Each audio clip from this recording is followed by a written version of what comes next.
Greetings, fellow rock tumblers. Look at this. Do you know what this is?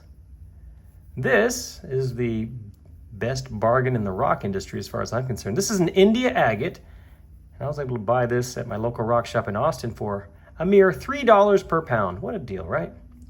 Now, I've tumbled a few of these before, and for the most part, they've turned out really nice. What about this one? How well will this one tumble? We're going to find out. You can see it appears to have some banding in there, right? You see that? Will there be any color? I honestly don't know. What I'm going to do next is get this in the coarse grit. I'll get it rolling in the barrel. I'll keep it rolling until it's nice and smooth. Once it's nice and smooth, I'm going to bring it back in here and I'll show you what it looks like before moving it onto the polishing stages in the vibratory tumbler. Check it out, our India agate is finished with the coarse grit grinding. As you can see, it turned out to have lots of quartz on one side. I really wasn't expecting that. Here's the other side.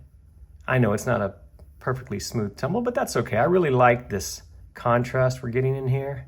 So these holes are just going to have to stay there. We do have some of that quartz and chalcedony banding right there. That should be nice once it gets shined up. Oh, I think this is going to be a very beautiful rock once we're finished with the polishing. Well, let's find out if I'm right. Let me go ahead and get this in the vibratory tumbler. I'll go for 10 days. I'll use 4 different grits, and after that final 14,000 grit aluminum oxide polish, I'll bring this back in here and I'll show you what it looks like.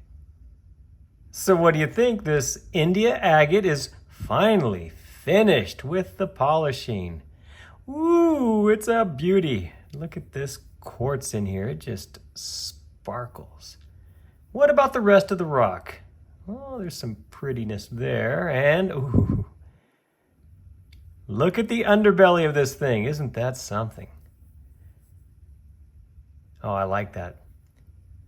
This is why I do not grind these things down until they're perfectly smooth. Well, I say that. Sometimes I do, depending upon the rock. But in this case, I wanted to leave in all of that beautiful contrasting material right there. Wow, and I think those divots are kind of fun as well because as you can see, they don't really take that mirror-like polish. I mean, how could they? They don't get the same sort of exposure to the grit as the rest of the rock. Speaking of the rest of the rock, look at that. Wow. That quartz is actually quite nice, and I'm not a big fan of quartz, but I do like the way that turned out. It has a nice sparkle to it. Kind of see it in there. And let's not forget the banding. Ooh, there you go. Nice stuff, huh? Boy, that reflection's really making it difficult. I apologize. There, you can see it there. Sort of see it there. Well, I hope you're as happy with this rock as I am. I think it turned out really nice. Like I said earlier, these are the best bargain in the agate world, at least as far as Nature's Treasures, the rock shop in Austin, goes. I don't know, I think they're still $2 a pound. Haven't been there in a while. Even at $3 a pound, these would be worth it, right? Thank you so much for watching this video. Hope you enjoyed it.